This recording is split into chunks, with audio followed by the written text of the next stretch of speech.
shit.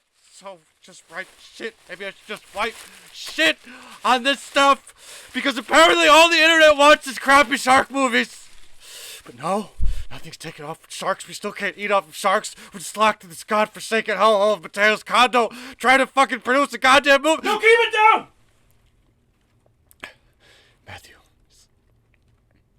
Matthew's getting angry too. But I've holed myself up here in this fort of paper and try to feed off all of the ideas. But I just can't. Oh, did you guys get lunch? No.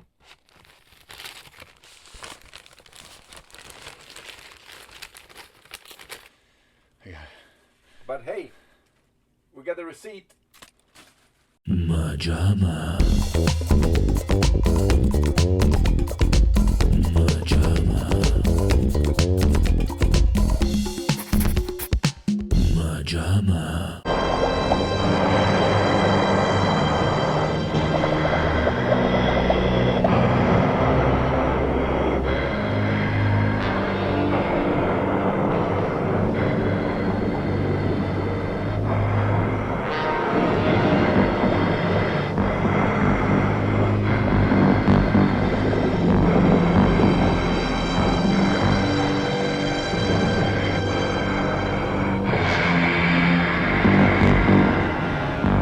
Hey everyone, welcome back once again to our couch. We are MaJaMa, sitting here having a jam session, commenting on other people's work instead of doing our own.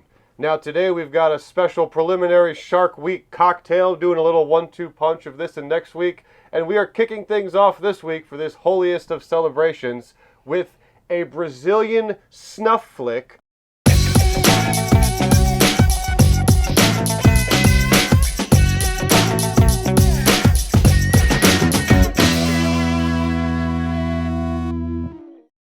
Called Tintorera, not to be confused with Tintorama, which is the annual window darkening expo that takes place at the Staples Center. Now, we are going to be getting into this shockingly erotic, shockingly, I would say, not boring, and shockingly violent, disgusting violation of everything that the ASPCA holds holy. Man, if you thought Wild Beasts back in episode 2 was bad, get ready to have your hypersensitive, fish-worshipping asses broken. Hearts broken. I might say Wild Beast is worse. For some reason, as I think most people think, more okay seeing fish die, even if they're large fish. He's dead, but to make sure I hit him on the head. You're not wearing your shark robe. You know what I thought about that? And I said, let me try to get... So I was thinking of going and getting like a funny shark hat or a cheap costume or get some of these. And going all out for next week, which will be the one that actually premieres on Shark Week. Yeah, why give a shit this week, right? But we've got our little friends here who are going to help us get into it. So, gentlemen, there's a lot to talk about. It's kind of a strange movie today. Kind of like the characters in it. It's strangely seductive. Who would like, and I'm not going to do it. I'm putting my foot down. Who would like to do the synopsis? The answer is Matthew. Matthew gets this one, and don't worry, there's not a lot to summarize. Okay. So Tintorera, by the way, is... Shut up! Tintorera is the story of Esteban, otherwise known as Esteve, who, I think he's a fisherman. He has a weird cabin boy. He Fucks. Something. Who, we see him kill a couple of sharks, and then we see him meet a girl randomly at a bar. The bar is the blonde one. The early one, the brunette. He sees her from the boat on the binoculars, and then he gets jealous because she was talking with... No, that was after. Because remember, that's when he's watching her and he goes in the boat to go get her. But they've already fucked at that point because she just left him in the middle of the morning. Yes, right. But there was a very early in the movie, she is arriving on a sort of a rickshaw. Oh, right. And he sees her from the boat and the Oh, yeah, were those all immigrants? Probably. So he spots this young foreign lady who has no idea where she is and no cash. So he takes her on his... I think he just calls it a yacht as a joke. His fishing boat. Something like that. And fucks her and... Over and over and over again, apparently. She gets up in the morning and leaves and just, like, she's just done. Walking a little funny. But I think it's, the 70s, I guess people had... First of all, there's just wall-to-wall casual sex in this movie. It is the friggin' summer of love, and people are just frolicking in little Speedos and short shorts. It's very beachy, fun, fuck it vibes. And you know, I'll get into... Whoa. I thought you were doing a voice. I wasn't even doing a voice. Something just phlegm caught, and I started talking like a Muppet Sammy Yeah, we Davis. have Kermit as a special guest. Hello there. Yeah. We'll get into this after you do the synopsis more, but it was fun. It was a good time, you know. I'm like, why the hell is this? Where's the plot? But I was with it. Enjoy life, man. Wait, let's Okay. All right. Either way, this girl, she's done with him. She meets this dude Miguel on the beach. Some random chimp-looking guy. Is he attractive? Maybe without the unibrow. They start to flirt. The dude gets jealous, sees him from his boat, takes a little dinghy, knocks Miguel out, tries to take the girl back, but she stays with Miguel. Eventually, him and Miguel... She gingerly wipes the sand from his eye. Yes, right here. They spend the night together with Miguel. Wait, how did they... No. Who does? Yes, because Miguel and The the dark hair lady. Oh, yeah, okay. And then in the morning she goes swimming and she gets killed Yes. when the music doesn't care. Yes.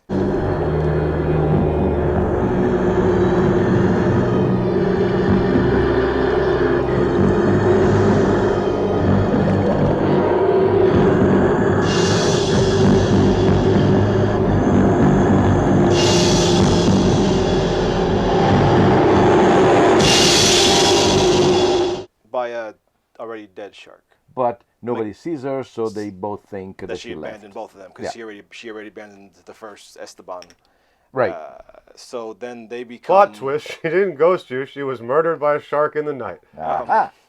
We've all hoped for that outcome and waiting for a text back. Miguel and Esteban meet up at the bar. Yes, and they become suddenly best friends. Yeah. Pretty much. I guess they rely on each other and start getting pervy on some random chick just sitting by herself from England.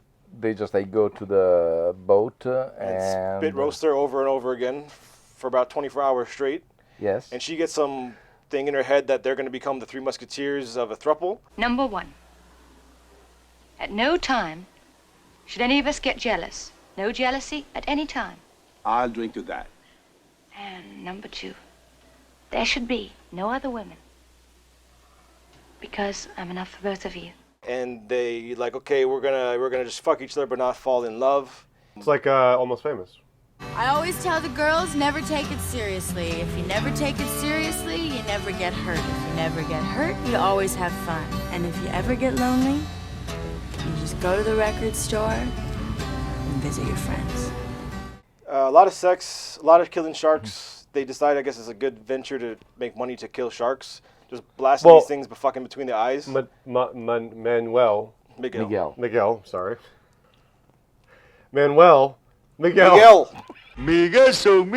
Miguel is already a shark hunter, right? He brings... No, that's he's the one clear. giving him tips, even though we start the movie with Esteban hunting sharks, right? Yes. Yeah, the over narration. Actually, they're the ones giving tips to women. Miguel.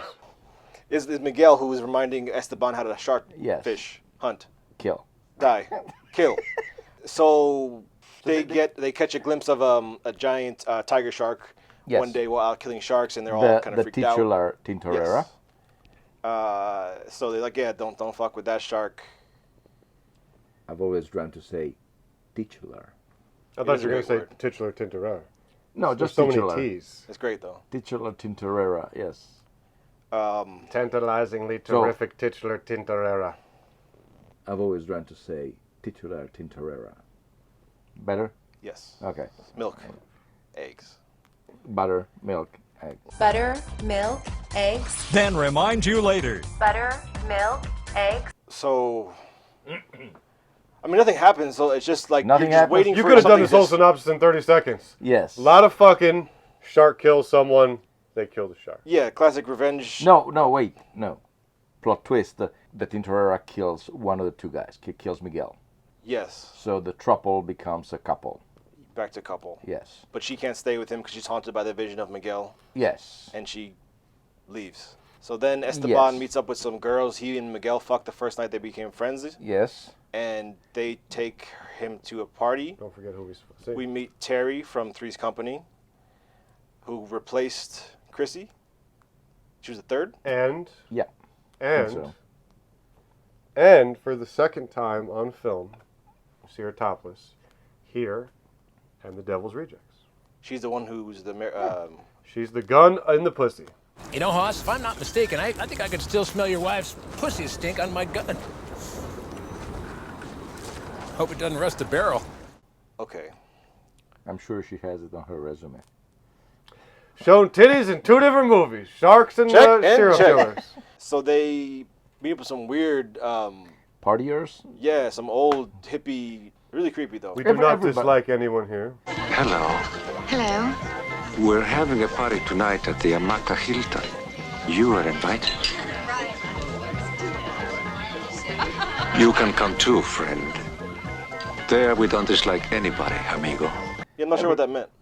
I don't know either, but everybody's very confident in this movie. Yeah. The vibe of Yeah. everybody. They decide to go to Esteban's boat. They all get attacked by another dead shark. Somebody dies. The dad maybe. comes to take the daughter back, who was one of the girls he was fucking, and that's a thing that happens for some reason. Then Esteban wants revenge, decides to hunt the shark at night, alone, except for that cabin boy who's there doing... Nothing, really? Yep. And then he's hearing Miguel's words echo in his head to shoot the shark between the eyes.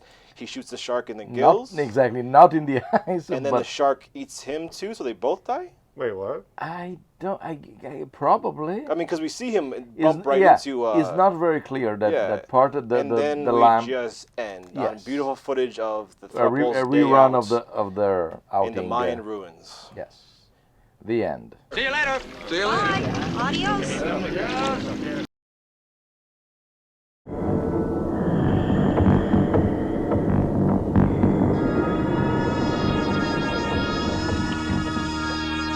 A tiger shark. Let's go to the boat.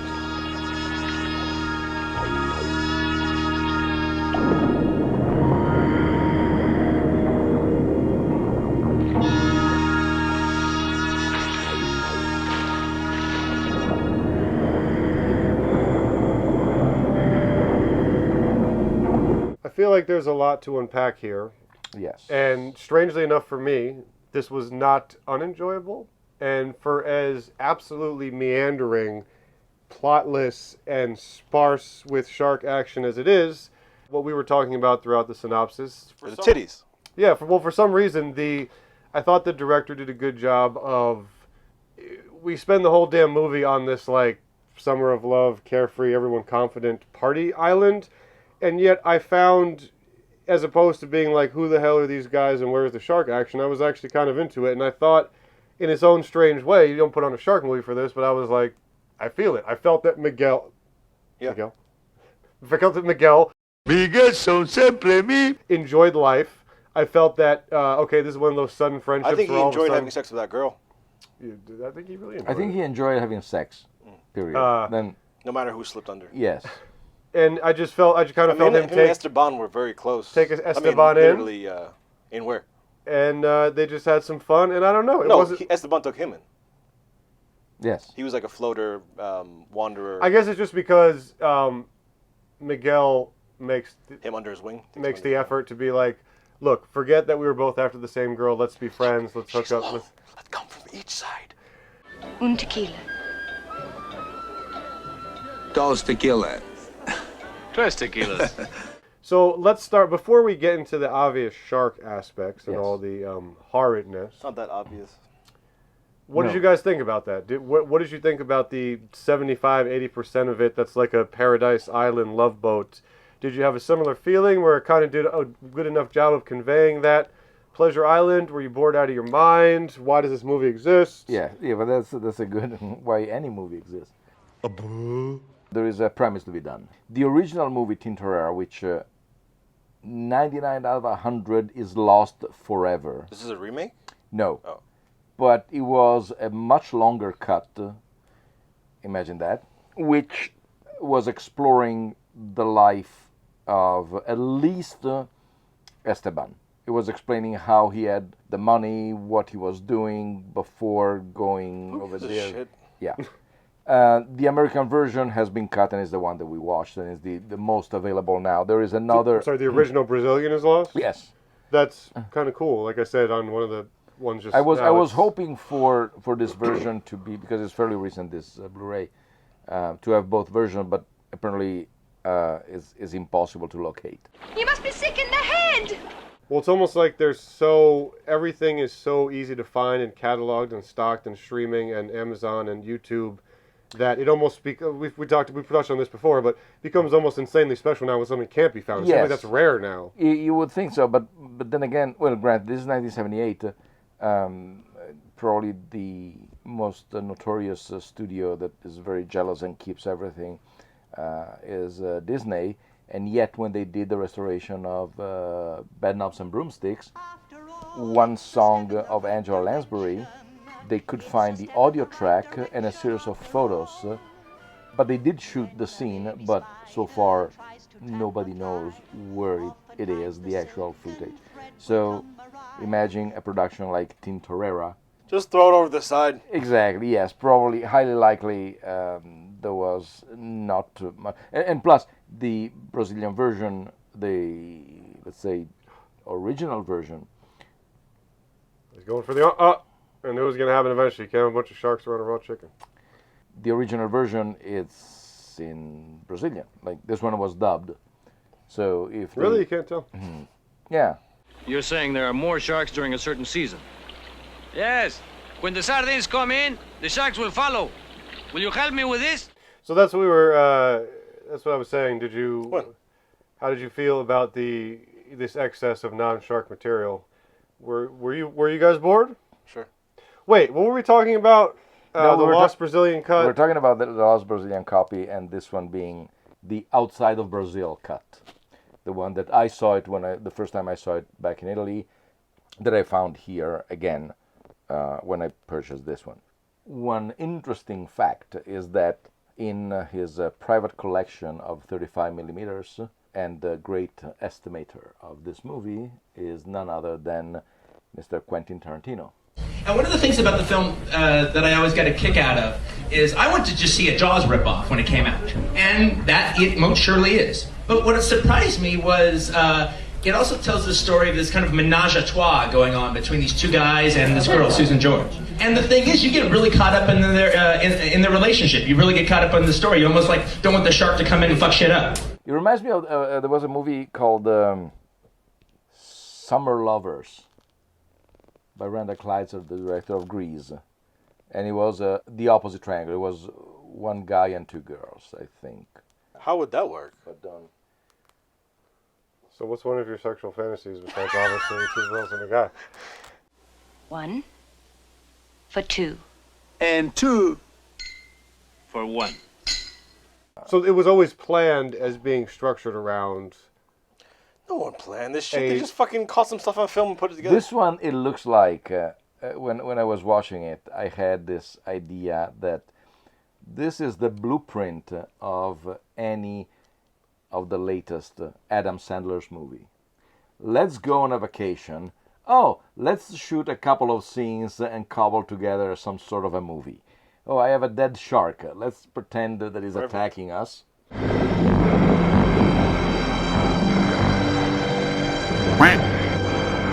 You know, I could see it, and again, I feel like we haven't gotten to this direct question, but if you guys were horrifically bored by all this non-shark material, because I was very surprised to not be, and I don't know, like I said, that the 70s does a lot where it almost seems like you shot this today and decided to give it a retro style, and that type of thing is stylish now, whereas at the time it was just probably 70s music, but it seemed, okay, get back into this, but like if you see a beach resort in an asylum movie, it probably won't seem seductive. You'll be like, oh, they just... I don't think you've even seen that many asylum movies. I have seen, if one is enough. But you're not going to be like, oh, wow, I want to be here. But with this one, I'm like, this seems like a fun world. Yeah. I mean, imagine actually having sex. The carefree... what is sex? Summer... yeah, that's what I'm saying. It almost... vibe. It doesn't seem to gel. No, it does seem to gel. It's just so shockingly low on shark action that I'm surprised I didn't despise it. And I think it's because stylistically, and again, maybe this is those old retroactive shades where you look at the past and fetishize it, but I could see seeing this at like a New Beverly Theater projected on film, and you get all like up your own cinema snob ass about it, and you're like, oh, well, look at the like eroticism, this and that. For some reason, as opposed to being like this boring piece of dog shit. The film overall is very raw. between the killing of the actual shark Yes. and the sex and the. That's a good way of putting it. It's like a raw nerve. It's like that Forbidden Island type of. Yeah, and we'll get to that in a second. But we're going to the island. You must be sick in the head. It looks like two movies shuffled together. They say they started to do a love story, and then they say, oh, let's say it reminded me of there's another movie called Barracuda, which was also another Jaws clone or ripoff or attempt of ripoff. When you're watching it, you have the feeling that say, okay, this is it looks like they're making a movie, and then halfway through it, somebody arrives and say, hey, Jaws is making a bundle. Let's put some monster. What are they doing? Just shove the shark this in is there. taken. This is taken. This is taken. Barracuda, that's fine.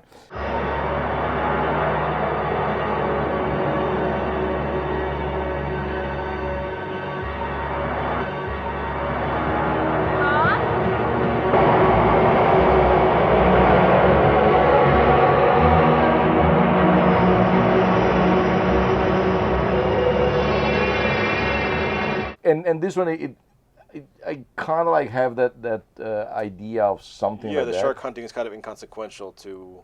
This has to have been because of Jaws, obviously. Yes. But then again, the director. Let's glide to the director. Rene Cardona Jr., as you may imagine, son of Rene Cardona, who was also a director, and father of Rene Cardona III. That's a man. Who's also a director? A director and an actor. He was he was just like going through all the movie genre. He did some horror, he did some sci-fi, he did some gladiator-ish kind of stuff. So he was kind of like an asylum man. Say, oh, what's the new trend? This one, okay, let's do a movie like this.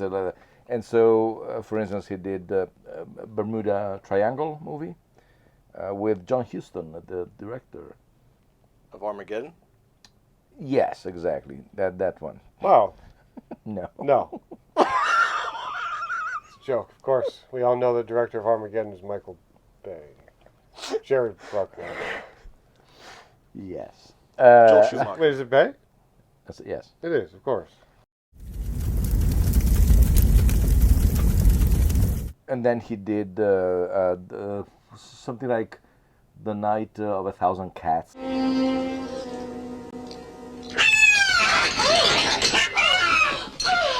Don't be afraid. I'll be right back. Don't leave me alone. I'll go with you.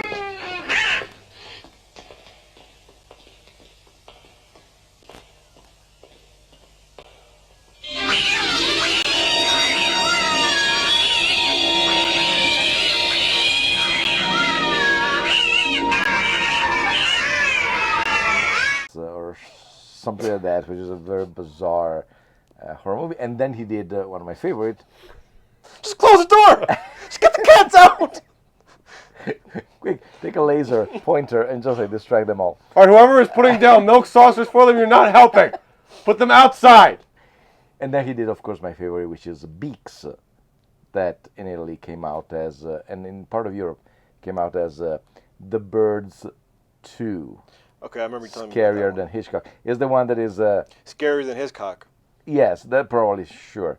Is the one where there are a lot of slow motion sequence where you can see that they're actually throwing pigeons at the actors, which arrive with a terrified face because they're flying sideways. Say, ah!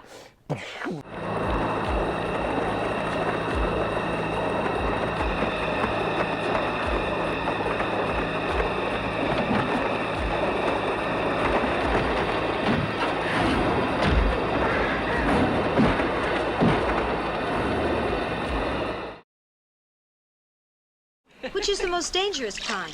The one that beats you now. There's the Tintorera. Come dice que se llama? Tintorera. The Americans like you say tiger shark. Tiger shark. See you later. See you later. Bye. Adios. Should we get... No. There is just don't. another Just stop. thing that We're is done. very, very important, which is even more bizarre. The producer is Ramon Bravo, who is also the author of the novel Tintorera, according to the opening credits. Yeah, we should double check that. Yes. Maybe it's not a mistake. Maybe they changed it because it sounded more aggressive with an extra T. Probably. Sure. Let's go with that. He was a scuba diver who had this, who found in a cave, I think they were bull sharks, I think, that were sleeping in the underwater current. And so they were standing still, which was the first time that they would see it, because the sharks are notoriously, they never sleep, and because they not having the gills pumping the water, they have to create the flux. And it took him, once again, allegedly, about 3 years to get financing to go down with a crew to film them, because nobody was believing him. They say, no, sharks, if they stop, they sink. And he was saying, no, I saw sharks sleeping in the underwater current. So he went there, and he became, in the ichthyologist community, fish doctor. Exactly. I know that because of the Far Side. Very good. You must be sick in the head! He became a small celebrity, which makes even more appalling that in this movie they kill 8 sharks in front of the camera. That was for the the point. purpose of the movie. It's not like the Mondo movie or some movies or something that they show a documentary where this animal gets killed by another animal or something. No, this is on purpose for this movie.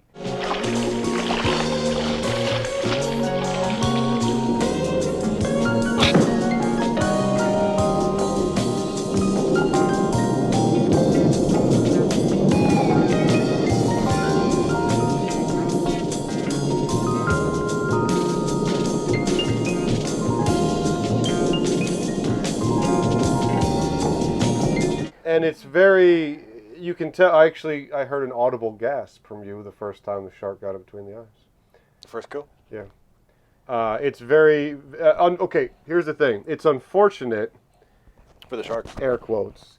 It's unfortunate because I feel like it adds to it. And I feel very bad saying that, but like he said, the whole thing has a very, whether it's just the passionate kissing or just sense of island life or this, it's very raw and direct. And the first time the shark gets it between the eyes, guess what? You feel it, and your body senses the lack of trickery, and you're like, oh, and then you see it suffer, and then you see the blood coming out, and I was like, God damn, that's very cinematic, and I really hated myself for thinking like, wow, it really adds to the look of it. But they just straight up, on camera, directly shoot sharks and then watch their bodies fall down. And they stay on the sharks. As they're gasping and dying. Yes, which is... And then hook them while they're still alive, pull them off with the boat. And then fucking beat their heads in, too, with bats and clubs. And they fucking they mafia'd a turtle. They hung the turtle upside down by its fins and slid its throat into the water. I'm like, what type of And they kill a manta ray, and they kill 4 barracudas. And yet... I really hate to say this, but if your intent was to bring a sense of realism to the movie, I feel like it actually really worked. And my disgust with it, somehow, I don't know what this movie's trickery is, but somehow works towards it where I'm like, wow, they're really doing it. They're really shark on. I guess the same thing is like, I believed Miguel was the type of guy that would be like, hey, let's not be friends. Let's be brothers. Let's team up.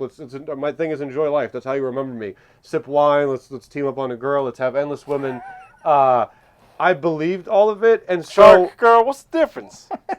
It's really strange how I was with all of it. I believed all of it, and it had some sort of strange charm.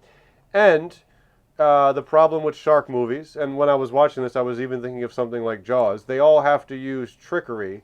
What you never see in a shark movie, and the Meg blew the opportunity to do this by being a fucking PG-rated piece of shit that didn't have even one droplet of gore and wasting the most potentially insane scene ever. Well, I think it was PG. No. They were going for the family angle. Correct me if I'm wrong. They wasted the craziest scene ever with the people. I can check in a second. Okay. Hold on. Talk among yourselves. Alexa, what is the Meg rated? The Meg is rated PG-13 for action/peril, bloody images, and some language. The peril, the movie probably. has a rating of 5.6 okay, out of 10 on Thank you, IMDb. Alexa, thank you. Uh-oh, sounds like the Meg. Absolutely. Happy to help. Okay, we get it. Sounds like the Meg, a big-budget shark movie, was just reported as being coming in at a 5.6 on IMDb. You know it has a 5.7? Bad CGI sharks. Suck it, the Meg. You fucking suck. Drop the ball. A lot of wasted opportunity. So listen. Because we made a movie.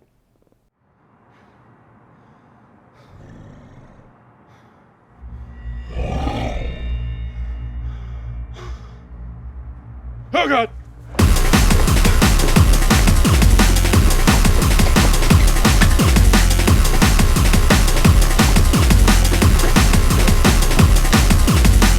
Now, let's see where the brothers are heading next.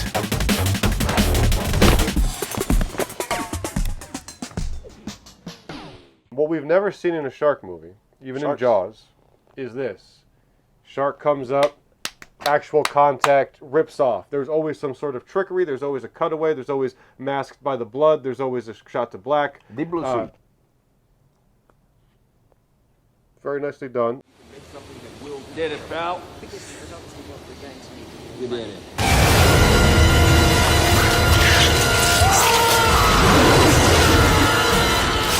And another point for why Deep Blue Sea is the gold standard. Very nicely done. I should say rarely, and yes, we do actually get a direct arm, which is exactly what I was talking about. I'm sure if you took the time, there'd be a lot of them. No, it's always a problem that for a movie that supposedly centers around Barely seen any fucking shark movies. the fetishist. It's shark movies are supposed to be shark kill porn, and but not kill the shark. Right? Yeah, kill people. It never happens, and so I was again sadly because it's horrifying to see they just straight up, like you said, killed sharks for the purpose of this movie. It works that they have them come up, and you said in one that they simply had a dead shark they were pulling on a string. There are more, but unfortunately, relatively, but one of the downside of Blu-rays is that they are so crisp that you see a lot of times. Well, that's why I thought it was the one they hooked at first. Yeah, And then, exactly. like, wait, why is it being pulled? In And like, more than one scene, there are live sharks that, in order to either keep them away from the actors, but having in the same shot or something, they're just like on oh Jesus cables Christ! I didn't. or something like that. Thought they at least would be dead, but okay, Jesus, that. Oh, you're saying they were pulling them on a live string? A live string? Or sorry, a live shark was being pulled on a string. Yes, or at least it was controlled. A string being attached to a giant hook shoved through its cheek. Pushing down highly likely, hypersensitive sadness, pushing down hypersensitive sadness, pushing down the hypersensitive sadness. The effect that produced of the shark coming directly up behind a human, the way I feel like I almost saw them bite one, the realistic blood coming out, the give it a little like fake arm with some guts coming out, the closeness and the proximity, all of this worked, again, kind of sadly to say that it seemed like some of the most realistic, and the sharks were right there, shark action ever. Well, Miguel was kind of ripped in half instantaneously, and then his just went limp. I mean, to give credit where credit's due, and like I said... credit's a strong word. In Sky Sharks, which, yes, was kind of just like a long music video, but I also thought that the CGI mix or whatever it was had good... That one guy's hanging, they come up and rip the limbs.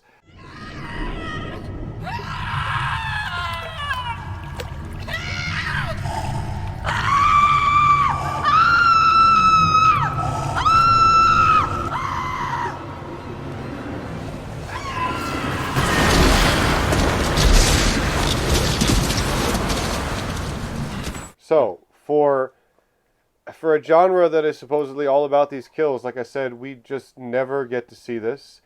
And, yeah, sadly, I think what they did here worked. And I had a sense that the sharks were there and attacking them. I had a sense that they were close. I had a sense that they were always real and never a dummy. They were very close. But there is a underwater dancer attacked by a dead shark, or so they said, because apparently it wasn't that much dead. In Mako, the Jaws of Death. Without further delay, I'm proud to present the Aquamade's real, live, own Aquamade, Karen!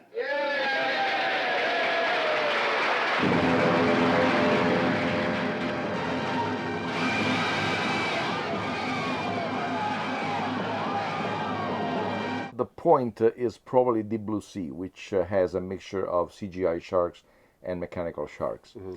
And before the Blue Sea, so the various Jaws and everything, they had real sharks, or at least real stock footage, but then puppets. But the technology wasn't there to make them believable, and so you have editing trickery and stuff like that. After the Blue Sea, CGI started to take place to be the common use because it's cheaper, because it can make more things, and so they don't have contact. It should be noted that the scene you're talking about in Deep Blue Sea, perhaps it begs saying, is not in the water. No. And maybe that has a lot to do with them kind of in the water. Well, yeah, but I'm saying that the main... Yeah, I feel like... Here's what I'm thinking. I just asked... Completely underwater, you mean? Yes. I just asked you-know-who about what the rating was for 47 meters uncaged. For some reason, I thought of the first one, and I was like, no, it wouldn't, but I thought they might have done it with the second. Well, it's Mandy Moore. And funnily enough, that is why I thought that. I was like, a Mandy Moore movie wouldn't have it, which is a stupid thing to say, but that's why I thought it. Either way, it's not. Maybe in 2003. They're PG-13. But what is interesting is that I suppose if you give an R rating, you're not going to get those teens you want to be able to come on their own. And if teens come on their own all the time. And if you go R, I guess you might alienate some people, but I feel like how has no movie taken advantage of the shark craze by giving the Shallows budgeted movie... Deep Blue Sea is R. Is it? I was just about to ask that. I think he... Want to take bets? No, I was thinking that he might be right, because... Jason has to hit himself in the face, whoever loses. I think it's PG-13. I don't think... The thing is, I don't think they do it for the... Alexa, what was the rating of Deep Blue Sea? Deep Blue Sea is rated R for graphic shark attacks and for language. Okay. The movie has a rating of 5.9 out of 10 on IMDb. That's it? Okay, Sorry, I don't know that one. Shut up. No one move. Okay. So that, to me, really just fucking hammers home and concretizes the fact that... I think you see Elo's ass, too. Do you? You get to see a little bit of scrotum hanging between his thighs. from the back. Oh, okay, thank God. Yeah. Deepest, bluest, my balls are like a shark's fin. Doesn't make any sense, but there they are, baby! You must be sick in the head! Why the hell don't we get someone who puts the Shallows type budget into something where you have Hollywood VFX and you can actually make limbs getting ripped off? They're scared. They're scared of the lack of teens being able to come that they will alienate. They want as much. But I feel like shark movies are money in the bank. Oh yeah. I mean, the Meg was kind of terrible is a strong word, but I feel like a missed opportunity. But they're still going with a sequel, right? That's what I'm saying. It made money. It's made enough money back.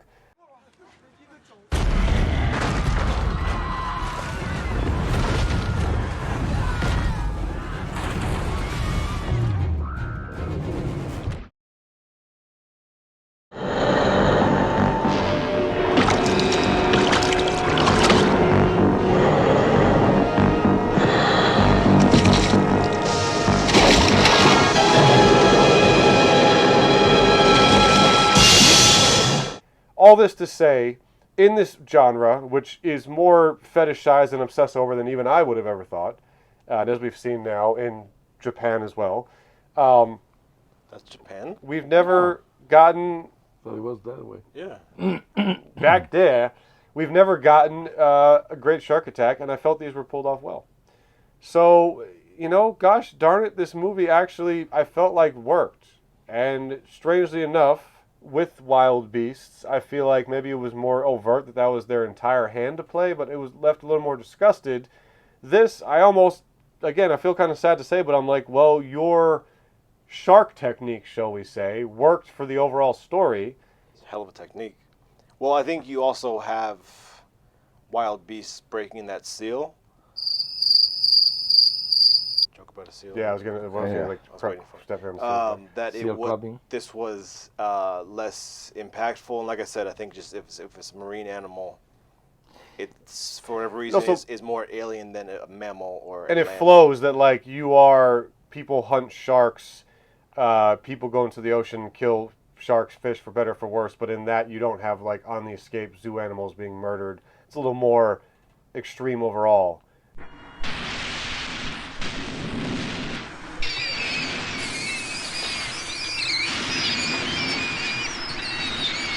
Yeah, that's the way. Get that hose over here. On the double. This is almost like you say about the documentary. This is actually happening, but it's like, fishermen exist, they go out, they hunt the fish, as opposed to wild beasts where absurd situations are happening and then animals get killed because of Would it that. make it better if they ate the sharks after this? Yeah. Well, isn't that why? Don't they hunt them for money? You're doing it for their meat and their resources? Well, at the beginning, there is a point where it says... Many people hunt sharks on the island. Only me and my brother. But we only work in the season. The rest prefer different fishing, make more money. I can get so much for the fins, so much for the skin, so much for the fins and so much for the skin. I mean, essentially, fins and skins. That would have been the perfect name for this.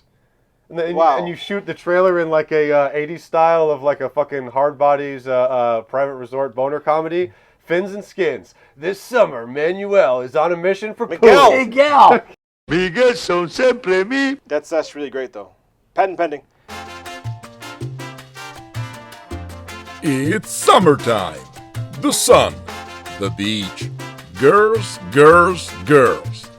2 horny teenage 30-something, a yacht, and those pesky, pesky sharks. Dive in our private resort. Have casual sex, and all the VDs are on the house. Plus, swimming with sharks will only cost you an arm and a leg.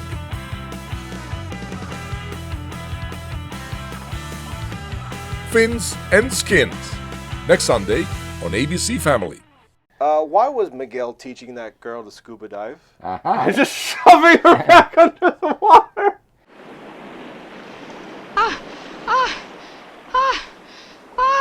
I'm drowning. No, come on. Okay, come on. Nobody with your big chicks would have ever drowned. But I was so scared. Come on. No. Open your mouth. That's it. Come on. Just trolling a Speedo in the beach, collecting people's women, doing the odd jobs the island needs done. Women whose husband is reading articles on Cosmopolitan. Thank you. Thank both of you guys. That was my... There's a shot where he has a magazine, and all you see on a page of white is just a big thing that says prostitution. Turns out to be a Cosmo, but it's hilarious. I understand what you're saying. But Tintorera, the greatest shark movie of all time? Yes, we just jump to that. It's very strange. Matthew, boring piece of shit to you? No, I sadly understand exactly what you're saying. You talked about the cinematic nature of that blood coming out of the sharks. The blood coming out of the gills. Great. I mean, just blood underwater is always, or I guess any sort of colored liquid underwater is just kind of has a beautiful flow to it. But that's what I told Dad every time I peed in the pool. Okay, man. You know what's interesting is that... you say that a lot, man. Yes. A lot of things are interesting to me. Yeah, okay, specify. World's a big place for me. And now you asked something here you forget. That's awesome. Is that...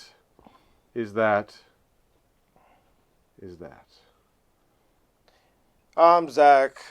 Stand back. Class act. You can take it from me. Unique. Trashy.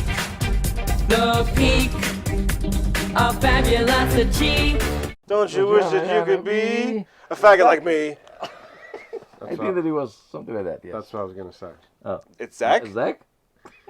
You saw it when this was just the style. You were like, oh, this is how movies look now. This is how movie soundtracks sound now. I feel like I said... I don't think you would talk like that. That just seems a weird thing you'd say in the moment.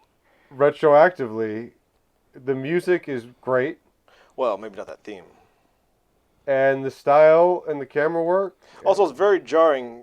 I guess you could say the same thing about the sex on the boat cut against the massacre of actual sharks on film of the opening credits, which is kind of a little bit kind of eerie underwater shots cut to the bright-ass red Tintorera yes. Oh, yeah, logo great with title the card. poppy 70s funk music. And then when the sharks were agonizing on the ocean floor, there was that moog going.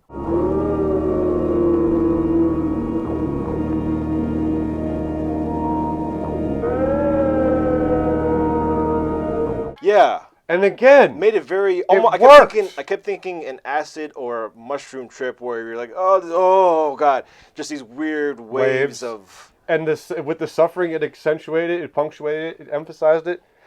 I hate to say that it all worked. All the shark death and the techniques. This is a tricky one. It's not the one I want.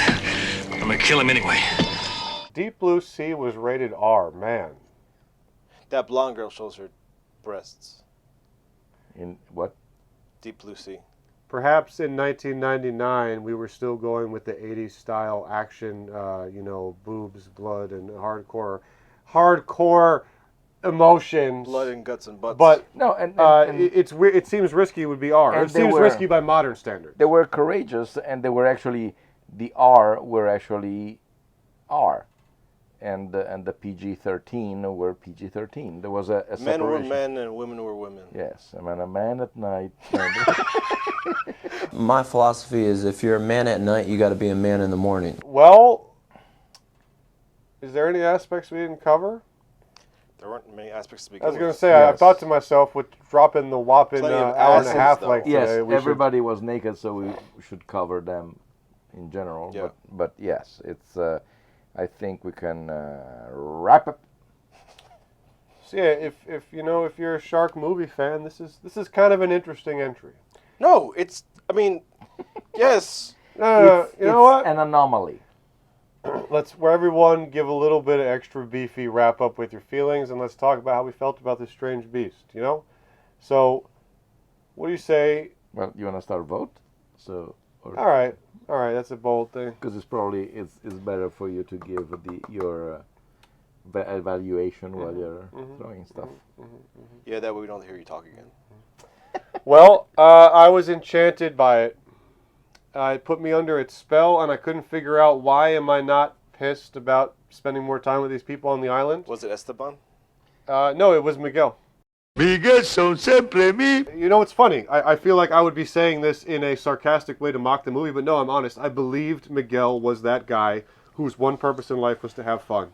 I believe he would, after Esteban got pissed about going after the same girl, he'd be like, hey, come on, let's be buddies instead. Let's be boys. You're my brother. Let's hunt down some women. Let's drink some wine. Let's party in the night.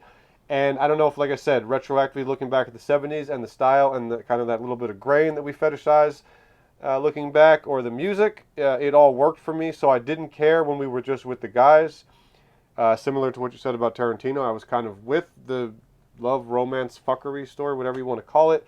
The shark aspect, while horrifying, and I felt sad for the sharks, sadly worked for it. It was very cinematic. You must be sick in the head!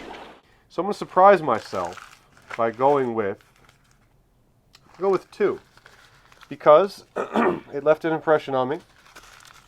And I don't know why. And I like the fact that I can't explain that I kind of loved it. I kind of loved it, and it's shocking me, and I think that's a great thing for a movie to do. And I also went in expecting to have a boring piece of shit that was just like, hey, here's an old foreign shark movie. This would be good for the show. I even expected not to see much sharks, but gosh darn it, it flipped all that, and I'm kind of charmed. I'll be interested to do a second watch, like I said. If I was like, maybe that was just the charm of the first time. But yeah, 2, because I don't know why, I'm enchanted. Don't know why.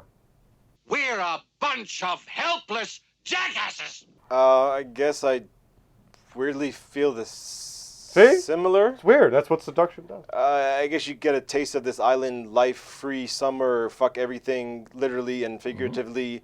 Just go out and have fun, blow sharks in their heads. And tonight, my friend, we go down on this shark. It's nothing like it. Like you normally do. At the same time, fuck this movie.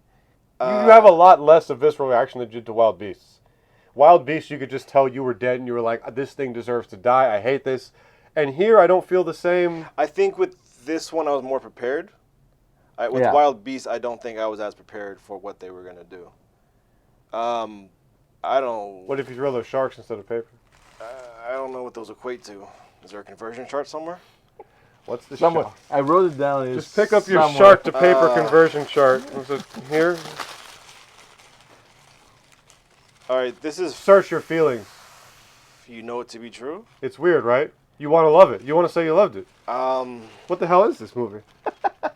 Once again, if them killing sharks was real on camera, Miguel was a real guy. They just followed around for a few days as he was banging some loose women on the beach. That documentary era you want from good cinema. I'm gonna just do that.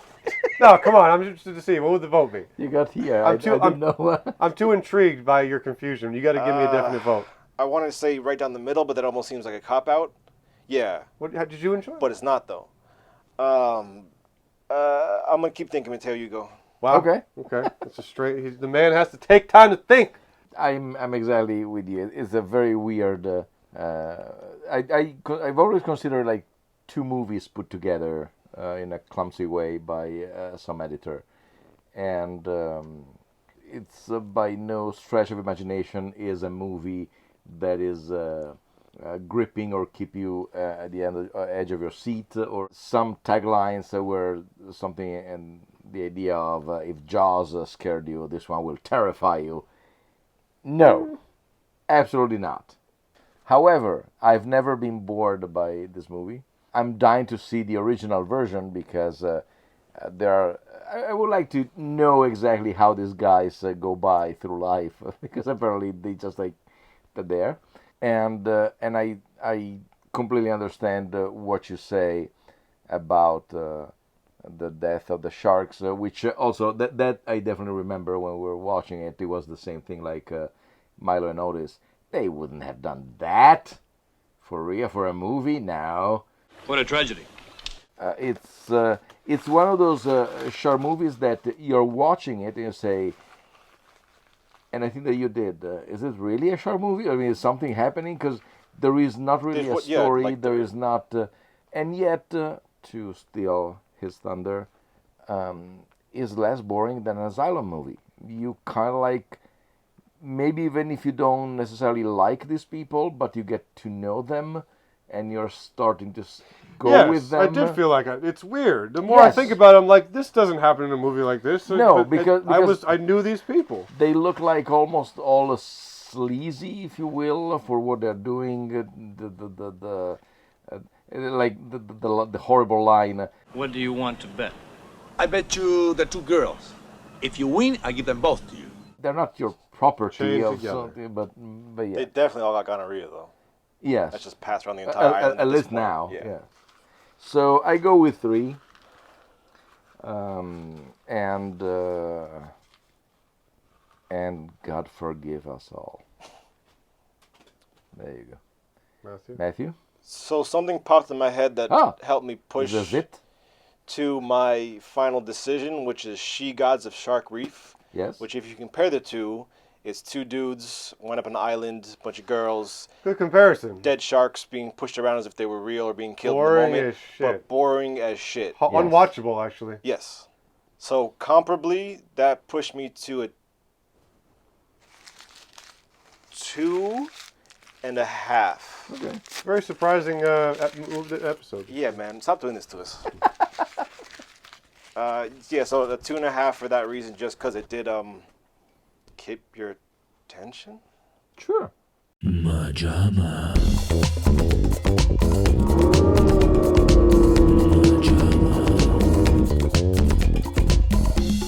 Well, guys, if you're out there and you're getting your list together for Shark Week and you want an entry that's a little bit different and maybe a little more interesting and maybe a little sexually exciting.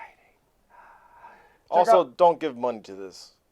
I mean, I don't know who gets money now from this project. So, maybe check it out. It's on streaming. Or maybe not. Maybe not. But, what a way to end with a bang. See you next week for part 2. Yeah. And we'll be back next week on actual Shark Week for part 2 of our Sharksploitation Sharkstacular. The 1-2 punch, and we will be doing... Oh, the movie. Yeah. That's Mateo. Yes. Cruel Jaws. Cruel Jaws, which is Italian. That is Italian. And we're doing foreign shark films, people. Is that the translated title? I don't even remember how it was titled recently. Cruel Jaws. Yes. So anyway, as opposite as Jolly Good Jaws. Jolly Jaws. Jolly Jaws. Jelly Jaws, which are the ones that don't, they bite, but they're just like... That was an Olsen Twins song in The Great Peanut Butter Caper. My jolly jelly jaws got the jars of jelly open. The peanut butter stuck to my mouth and now it's open. Yeah, man, you were actually on a pretty good roll. I thought it was real.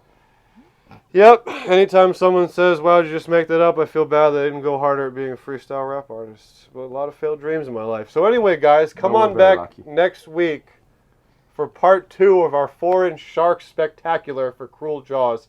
We love you, shark fans, and that's a jam.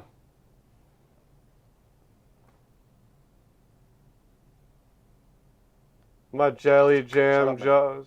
MaJaMa.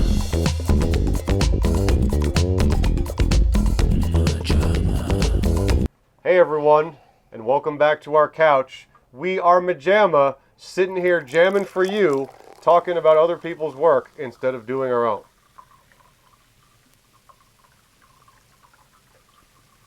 Just a little bit more. Mm-hmm.